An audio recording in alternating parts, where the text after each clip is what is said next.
महाराष्ट्रातील प्रत्येक स्पर्धा परीक्षा आणि नोकरीची माहिती आता तुमच्या व्हॉट्सअपवर मिळवा. लगेच खाली दिलेला नंबर योद्धा नावाने सेव्ह करा आणि व्हॉट्सअपवर मेसेज करा. तुम्हाला एकमेकाच्या मदतीला धावून जाता येतं. भावना व्यक्त करण्याची संधी भगवंतानं फक्त माणसाला दिली हो. आपण किती नशीबवान आहोत. रोज हायवेवरती 2-4 कुत्री मरून पडलेली असतात.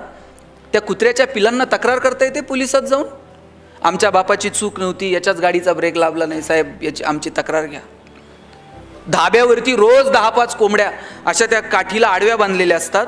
काठी आडवी बांधलेली असते अशी गाडीला, तिला उलट्या कोंबड्या लटकवलेल्या असतात आणि त्या धाब्यावरती वाहून नेतात. त्यांच्या चोचीतनं फेज बाहेर पडत असतो.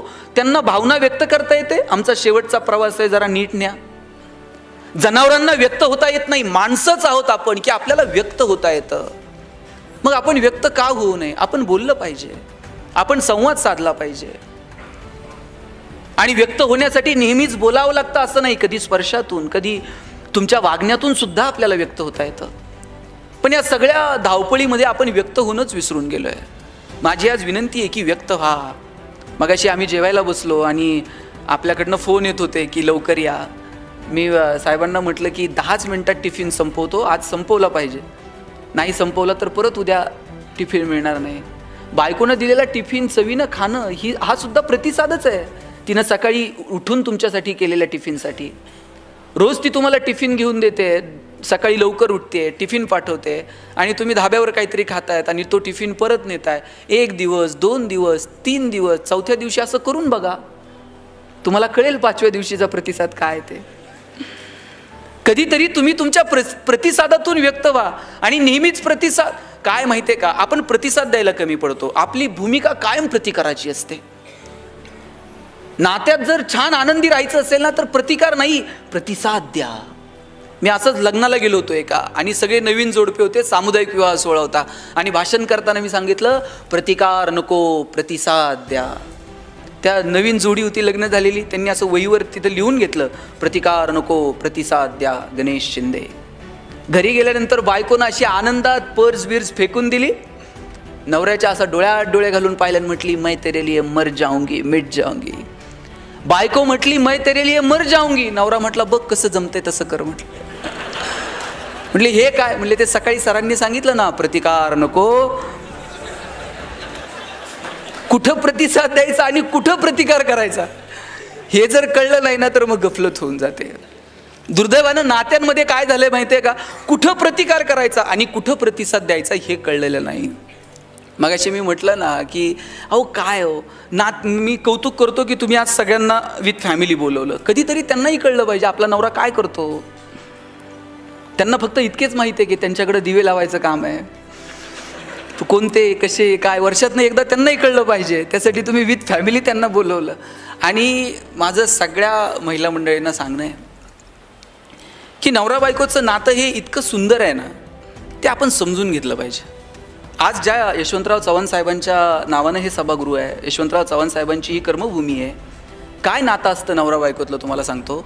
चव्हाण साहेबांना मूल झालं नाही. चव्हाण साहेबांनी वेणूताईंना पत्र लिहिलेलं होतं की वेणू आपल्याला मूल होऊ शकत नाही, तू वेणूताईंनी चव्हाण साहेबांना पत्र लिहिलं होतं, साहेब आपल्याला मूल झालं नाही, तुम्ही दुसरं लग्न करा.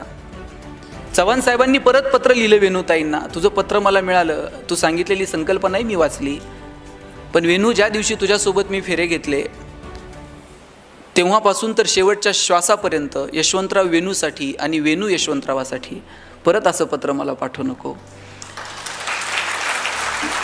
यशवंतराव चव्हाण कितीतरी वेळा वेगवेगळ्या परदेशी दौऱ्यावरती गेले आणि एकदा परदेशी दौऱ्यावरती जाताना वेणूताईंना ते म्हटले कधीच मी तुझ्यासाठी काही आणलं नाही, कधी दागिने आणले नाही, कधी साडी आणली नाही, पुस्तकं सोडून मी काहीच कधी खरेदी केलं नाही.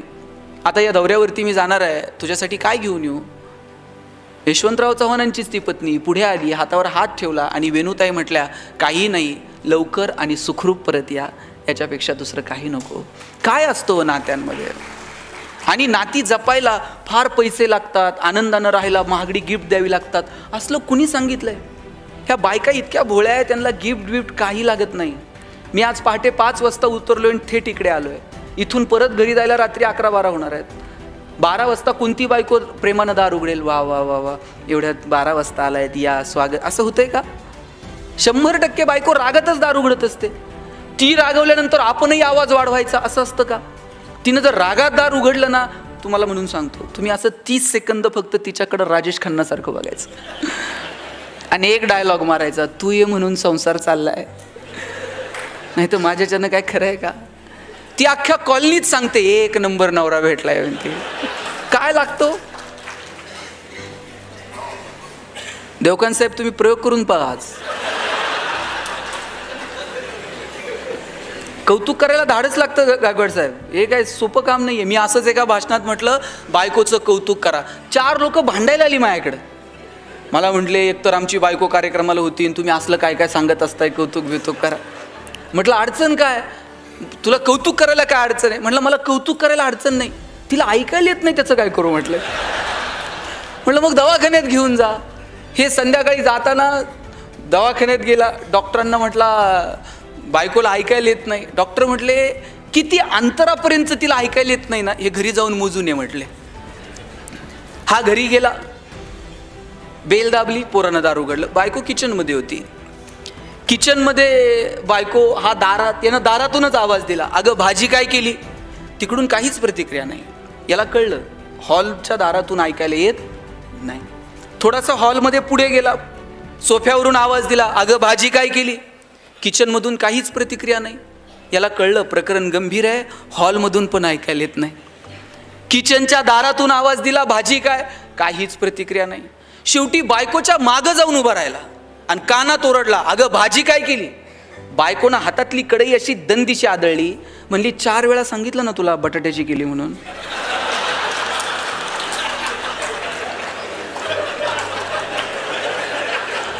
तुम्हाला कळलं का नाही? कुणाला आवडत नाही हो, देवाला सुद्धा कौतुक आवडतं. देवाला सुद्धा त्याचं नाव घेतल्यानंतर छान. आपण तर माणसं आहोत. चांगलं काम करणाऱ्या माणसांचं कौतुक करा. तुमच्या ऑफिसमध्ये तुमचा कर्मचारी चांगलं काम करतोय ना, कधीतरी त्याच्या पाठीवर थाप मारा, अरे वा छान, तू चांगलं काम केलं. एखादा चुकत असेल तर त्याला केबिनमध्ये बोलून एकांतात सांगा की तुझं हे चुकतंय, परत असं होऊ देऊ नको. आपण उलट करतो. आपण 4 चौघात अपमान करतो आणि कौतुक एकांतात करतो. 4 चौघात कौतुक करायचं असतं आणि चुका ह्या कानात सांगायच्या असतात. तुम्ही सुद्धा हे घरी करून बघा. 4 चौघात तुम्ही कौतुक करा तुमच्या मुलांचं आणि मुलं एकांतात असतील तेव्हा त्यांच्या चुका सांगा. आपण पाहुणे आले का मग म्हणतो पोरगं एकदम बावळट आहे हो. कुणाचं आहे? मग का पाहुण्यांच्या समोर जाहिरात करायची? बरं, आपण जर म्हटलं ना तुम्ही पोरगं कितीही बावळट असू द्या आणि पाहुणे आल्यानंतर तुम्ही फक्त पाहुण्यांना म्हणायचं आमचा दादा इतका हुशार आहे ना, दादा लगेच पुस्तक घेऊन बसतंय पाहुण्याच्या पुढं. आणि तुम्ही जर म्हणले ना दादा एकदम बावळट आहे, दादा बाहेर जातंय, पाहुण्याच्या बुटात पाणी होतं, लेसला लेस बांधन, ते मूर्खपणा करायची एकही संधी सोडत नाही. तुम्ही 4 चौघात कौतुक करून बघा आणि एकांतामध्ये ज्या चुका झाल्यात ना त्या चुका सांगून बघा. आयुष्य खूप सुंदर आहे. छोट्या छोट्या गोष्टींची मजा घेत आपल्याला पुढे जावं लागेल. मगाशी कुणीतरी सांगितलं आत्महत्या. का आपण आत्महत्या करतो? अहो माणसाचा जन्म मिळणं याच्यापेक्षा आणखी काय सुंदर असू शकतो मला सांगा? फार तर काय होईल, कुणीतरी गरिबीत जन्माला येईल, कुणीतरी श्रीमंत कुटुंबात जन्माला. अरे गरिबीत जन्माला आलो ठीक आहे, कुठं जन्माला यायचं आमच्या हातात नाही, पण आम्ही गरिबीत मरणार नाही हे मात्र स्वतःला दणकून सांगायचं. हां चला आम्ही कष्ट करू, काबाड कष्ट करू, मोठी होऊ, शिकू. किती संधी भगवंतानं तुम्हाला मला दिल्यात. मगाशी कुणीतरी एका व्यापाऱ्याचं उदाहरण सांगितलं की व्यापारात अपयश आलं, सरांनीच सांगितलं. अशा छोट्या छोट्या कारणांसाठी गडबडीत होऊ नये. छोट्या छोट्या गोष्टींसाठी आपण आत्महत्या वगैरे हे तर फार मोठे शब्द झाले हो. अनेक क्षेत्रातल्या लोकांनी आत्महत्या केल्या, इंडस्ट्रीतल्या लोकांनी आत्महत्या केल्या, व्यावसायिकांनी आत्महत्या केल्या, अनेक सामाजिक कार्यकर्त्यांनी आत्महत्या केल्या. मला प्रश्न पडतो की ज्याला जगणं कळालंय ना तो माणूस आत्महत्यांकडे का वळतो? आपल्याला बोलता येतं, चालता येतं, भगवंतानं विचार करण्याची क्षमता आपल्याला दिली, मुळात माणूस म्हणून जन्माला घातलं. आणि लक्षात घ्या किती उपकार आहेत देवाचे आपल्यावरती. जन्माला येण्याची बातमी देव 9 महिने आधी सांगतो. 9 महिने आपल्याला आधी संकेत मिळतात कुणीतरी जन्माला येणार आहे. मृत्यूचे संकेत आपल्याला 9 मिनिट तर आधी मिळतात का? आणि समजा 9 महिने आधी आपल्याला पत्र आलं असतं, हां तुमचं आवरलंय आता उरकून घ्या, पत्र आल्याबरोबर लोक गेली असती साहेब. देवाचे किती उपकार आहेत. जन्माला येण्याचे संकेत तो 9 महिने आधी देतो, पण मृत्यूचे संकेत आपल्याला मिळत नाहीत. आपण सगळेजण जाणार आहोत पण आपल्याला माहित आहे का आपण कधी जाणार आहोत? नाही. आणि म्हणून तर आपण आनंदात राहू शकतो. एका स्मशान